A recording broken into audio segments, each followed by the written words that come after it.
ये जो चैनल है एब्सोल्यूट फ्रीडम थ्योरी, इसे बनाने के पीछे जो उद्देश्य था वो ये था कि एक ऐसा सिद्धांत हो, एक ऐसी थ्योरी हो जो कि जीवन और अस्तित्व के संबंध में उठाए गए हर सवाल का जवाब दे सके। ये चैनल एक किताब पर निर्धारित है। किताब का नाम भी एब्सोल्यूट फ्रीडम थ्योरी है और हिंदी में उस किताब का नाम पूर्ण स्वतंत्रता सिद्धांत है। इस किताब में ब्रह्मांड की शुरुआत से लेकर शरीर के बनने तक का ज्ञान लिखा गया है और जो भी व्यक्ति ये पुस्तक पढ़ता है और अगर उसे लगता है कि इस किताब में कोई बदलाव होने चाहिए और उस व्यक्ति के सुझावों से कोई बदलाव होता है तो उस व्यक्ति का नाम भी इस किताब के साथ हमेशा चलता रहेगा।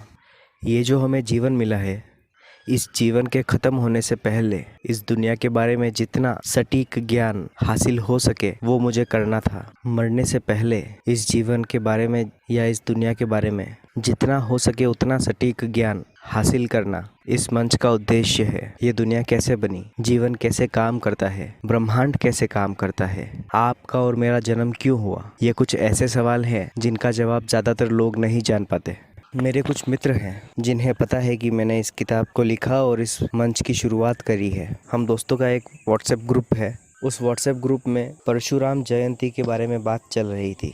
ऐसा माना गया है कि परशुराम जी एक चिरंजीवी हैं। चिरंजीवी का मतलब कई हज़ारों सालों से वो जिंदा हैं और कथाओं के अनुसार आने वाले समय तक और जीवित रहेंगे। हम उन चिरंजीवियों के बारे में बात कर रहे थे कि गूगल के अनुसार 7 या 8 चिरंजीवी हैं जो कि इस पृथ्वी पर जिंदा हैं। तब मैंने उनसे एक सवाल किया कि ऐसा क्यों है कि सभी चिरंजीवी भारत से ही थे। इस सवाल का कोई सटीक जवाब नहीं था किसी के पास और यहाँ पर पूर्ण स्वतंत्रता सिद्धांत के हिसाब से जो निष्कर्ष निकल रहा था वो मैंने अपने दोस्तों को बताया और वही मैं आप सबके साथ शेयर करना चाहता हूँ।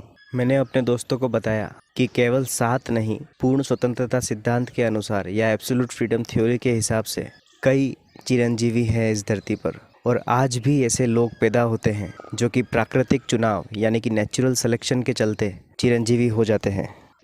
मेरे एक मित्र ने पूछा कि इस तथ्य को बोलने के पीछे मेरे पास क्या सिद्धांत है। तब मैंने उन्हें विज्ञान की एक थ्योरी के बारे में बताया जिसे सेल साइकिल कहते हैं। एक कोशिका के जीवन चक्र के बारे में। हमारा शरीर करोड़ों अरबों कोशिका से बना हुआ है। एक कोशिका या एक सेल अपने पूरे जीवन में अलग अलग चरण से गुजरती है जिन चरणों का नाम है G2 mitosis, cytokinesis, G1 synthesis और G0। विज्ञान की ये थ्योरी बताती है कि एक कोशिका अपना जीवन जीती है और अपने जीवन काल में एक ऐसा समय आता है जब वह कोशिका डिवाइड होकर या विभाजित होकर 2 में बढ़ जाती है, 2 से 4 और 4 से 8। इस तरह से एक सेल अपनी नई जनरेशन्स बनाती हैं। लेकिन कुछ सेल्स ऐसे होते हैं जो चुनते हैं कि उन्हें अब और डिवाइड नहीं होना और डिवाइड ना होकर अपने जीवन काल को जारी रखती हैं। जो सेल्स डिवाइड ना होकर अपने जीवन काल को जारी रखते हैं वे उन सेल्स के मुकाबले ज़्यादा जीते हैं जो कि डिवाइड हो जाते हैं और एक नई जनरेशन बनाते हैं। और इंसानों में भी ऐसा ही कुछ कंसेप्ट है, बस थोड़ा कॉम्प्लिकेटेड है। मैंने अपने दोस्तों से कहा कि जब से हम पैदा हुए हैं तब से हर समय हमारे शरीर में सेल्स बनते हैं और मिटते हैं। जब हम पैदा होते हैं और शरीर बढ़ता है उस समय सेल्स के बनने की मात्रा ज़्यादा होती है और सेल्स के मिटने की मात्रा कम होती है, इसलिए हमारा शरीर बढ़ता रहता है।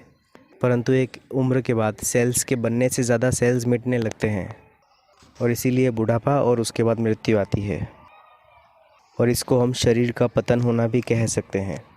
परंतु वो कौन सा क्षण होगा जिस क्षण के बाद सेल्स के मिटने की मात्रा ज़्यादा हो जाएगी, और उसी को मैंने नेचुरल सिलेक्शन यानी कि प्राकृतिक चुनाव कहा है। कुछ लोग ऐसे होंगे इस दुनिया में अपने शरीर पर इतना नियंत्रण रखते हैं कि उनके शरीर में सेल्स के बनने से ज़्यादा कभी भी सेल्स मिटेंगे नहीं। फिर मेरे एक मित्र ने कहा कि क्या वो अमर हो जाते हैं, और मेरा जवाब था कि अमर नहीं होते। बाहरी परिस्थितियों से वो मर सकते हैं लेकिन अंदर से शरीर का पतन नहीं होता। मर तो सकते हैं लेकिन हाँ, कुछ काबिलियत उनमें बढ़ जाती है जिन्हें हम सुपर एबिलिटीज़ बोल सकते हैं या हमारी संस्कृति में सिद्धियाँ बोल सकते हैं। और तब मेरे एक मित्र ने कहा कि कोई ऐसा क्या करे कि उसे भी ऐसी सिद्धियाँ प्राप्त हो और चिरंजीवी बनने तक का सफ़र वो तय कर सके। तब मेरा कहना था कि खाना पीना, विचार प्रणाली, चलना उठना बैठना, बोलना, यहाँ तक कि सोचने का भी एक तरीका होता है। इस विषय पर एक पूरी शिक्षा पद्धति बनाई जा सकती है और जितने सवाल पूछो उतने कम होंगे, क्योंकि इस चीज़ का ज्ञान अनंत है। खुद का ज्ञान, खुद के बारे में जानना ही सबसे अच्छा तरीका है। पर जब तक हमें रास्ता समझ ना आए तब तक कोई बहुत अच्छा गुरु करो। उस गुरु को भी सब कुछ मत मानो, उसकी समझदारी को भी चुनौती दो। ये रास्ता विचारों से शरीर की शुद्धि तक जाता है। हमें हमारे विचारों को भी ध्यान से समझने की ज़रूरत है। धीरे धीरे हमें समझ में आने लगेगा कि हमारी ऊर्जा कहाँ इस्तेमाल होती है और इस ऊर्जा को कैसे बचाएं। खुद से ये पूछो कि क्या मैं अपने आप की सबसे उत्तम अवस्था में हूँ? क्या इससे अच्छा मैं और नहीं हो सकता? क्या जो मैं अभी महसूस कर रहा हूँ उससे अच्छा महसूस नहीं कर सकता? हम यहाँ से शुरुआत कर सकते हैं। मेरे एक मित्र ने मुझसे पूछा कि तू किसको फॉलो करता है, किसको गुरु मानता है? मेरा कहना था कि मैं सबसे सीखता हूँ। यूट्यूब पर जो गुरु लोगों के चैनल्स हैं उनको सुनता हूँ और इनफैक्ट उनके अंदर भी कमियाँ ढूंढता हूँ। आसपास के लोगों से सीखता हूँ और तुम भी उनमें से एक हो। सिचुएशंस, परिस्थितियाँ सिखाती है, प्रकृति सिखाती है। हर एक आदमी को मैं अपने से बड़ा मानकर बात शुरू करता हूँ और फिर हमारी बात ये निर्धारित करती है कि कौन किसको कितना मानेगा। और अगर आपको पता है कि भगवान क्या है और अगर आपको पता है कि भगवान हर सेकंड आपको देख रहा है और आपको उसी समय जवाब भी दे रहा है, तो इससे अच्छा गुरु और कुछ नहीं हो सकता। मैंने अपने दोस्तों से जितनी भी बातें करी वो सब एक सिद्धांत के ऊपर निर्धारित है।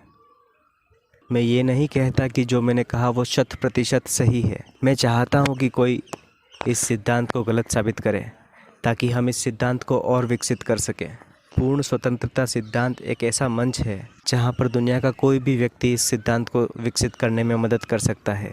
अगर आपको ये मंच अच्छा लगा तो इस चैनल को सब्सक्राइब ज़रूर करिएगा। अगर आपको ये कंसेप्ट ठीक लगता है तो इस चैनल को सब्सक्राइब करो। फिर मिलते हैं नए वीडियो के साथ और तब तक के लिए संभावनाओं में आपका स्वागत है। धन्यवाद।